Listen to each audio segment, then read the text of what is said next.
Hello, Jessica here today to talk about my doll's family history, or maybe talk a little bit about genealogy and how relationships, because I think it might be a little confusing to some people. So let's start with Danu and Cernunnos. They are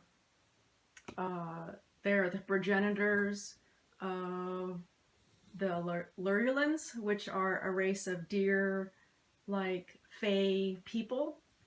And Danu and Cernunnos were kind of came out of the ether, essentially. They were in existence for many billions of millions of years, and evolved with life on this planet, essentially, and it went through probably multiple and lots of different types of forms, but they eventually created their own race. So Danu and Cernunnos are they can be considered and referred to as grandfather and grandmother, or mother and father, but they are the gods. They are the creator of this race of Fae.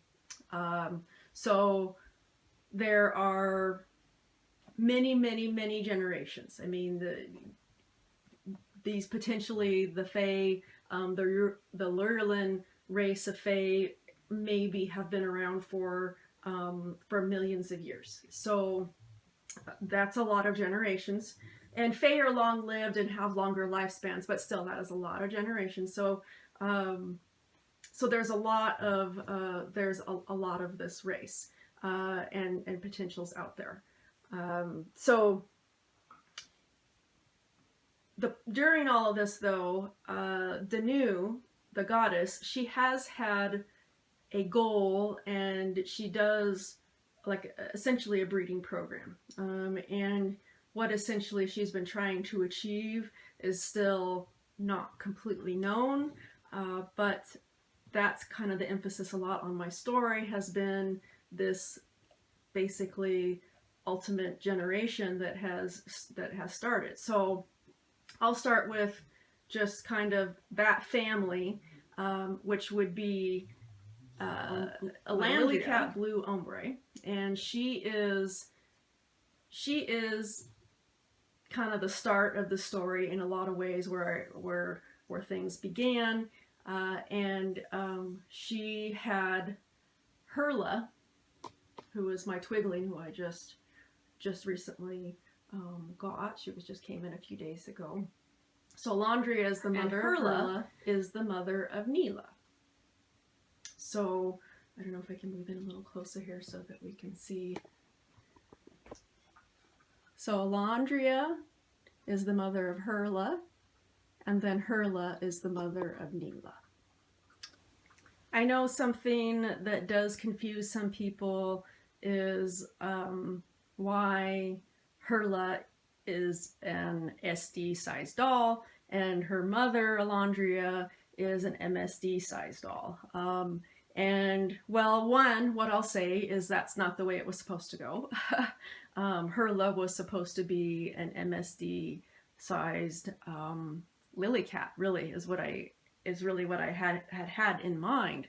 But it didn't turn out that way. She decided that she wanted the twigling ingenue as her sculpt, and at the time, I was under the interpretation that this last pre-order, this long pre-order for the twigling ingenue that had happened in 2015, that was that was all the ingenues there was going to be. So if you didn't get one, then you weren't going to get one at all. So so I went with it and decided to just go ahead and go with the SD. Of course, now there is a twigling ingenue in an MSD form that is pre-order has just started, but such is life. That's the way it's gone. And so Herla is an SD doll, and part of that is what I have.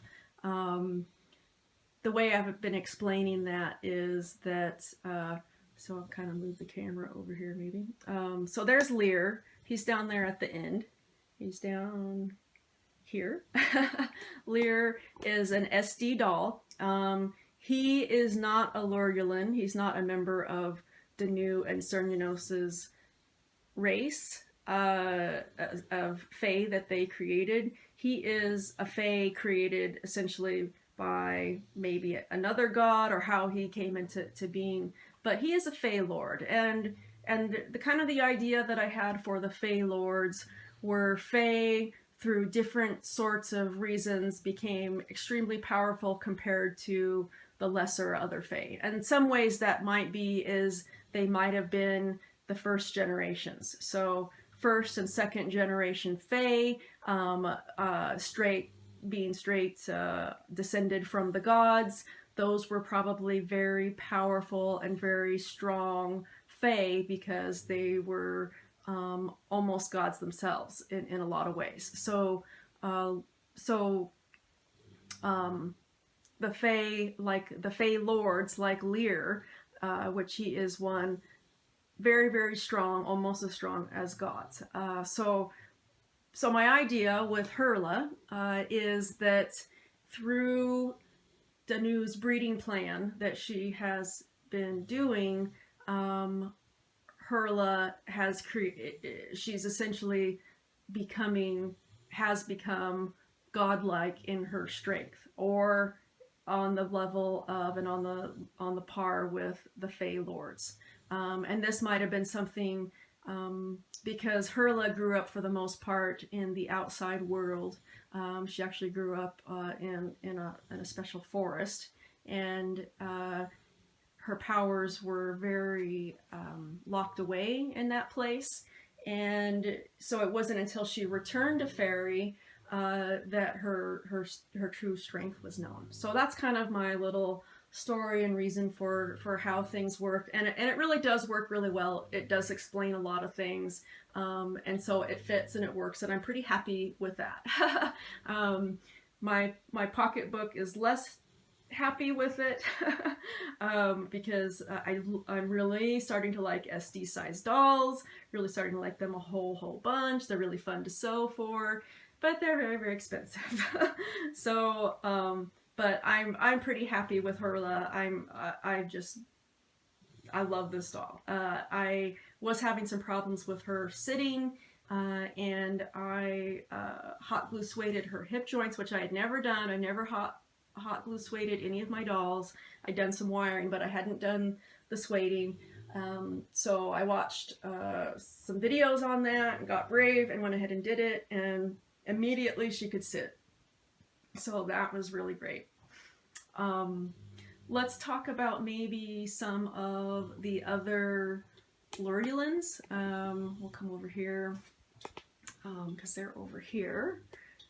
So like Scarlet and Trinity, they're up there. They're MSD sized dolls, and they are part of the Lorulin race. So in a way, all the Lorulins are related, and that might be the same thing as saying, well, all German people are related or all British people are related.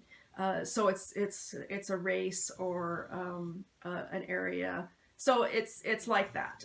But that's why Scarlet and Elandria are a couple, but Hate's not weird or anything because, yeah, they might consider or speak of Danu and Cernunnos as their grandparents or father. I don't think that they do so as much. Most of the family type of relationships that tend to happen are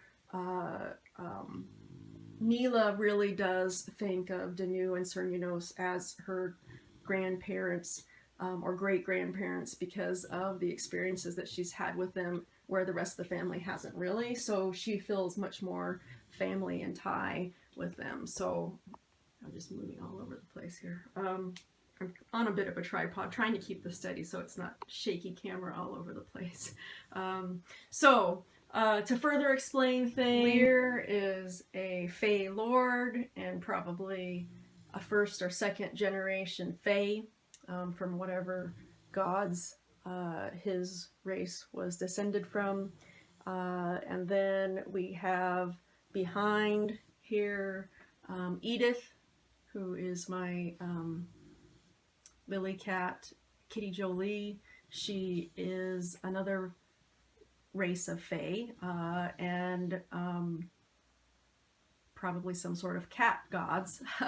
And she is, you know, a descendant far, far down the line, so also not as strong and powerful as, say, the primary gods that they came from would have been. So, and she is an MSD size. And then, so other Fae, again, there's Scarlet and Trinity.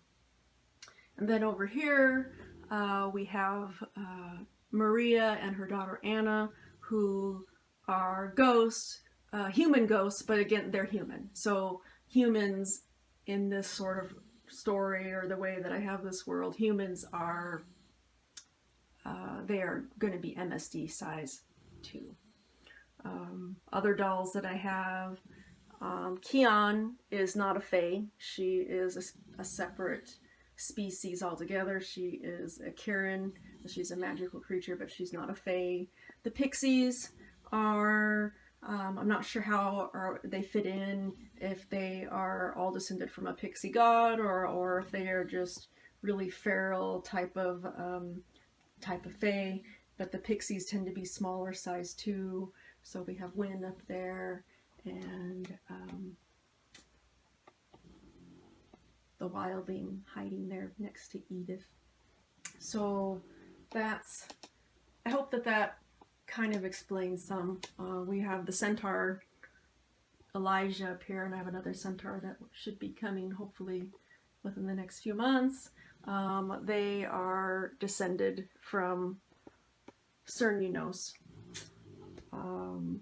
There is the potential there that they're descended from Cernunnos and potentially another goddess. I haven't decided yet how that's going to go, but all I can say for certain is that the centaurs are descended from Cernunnos.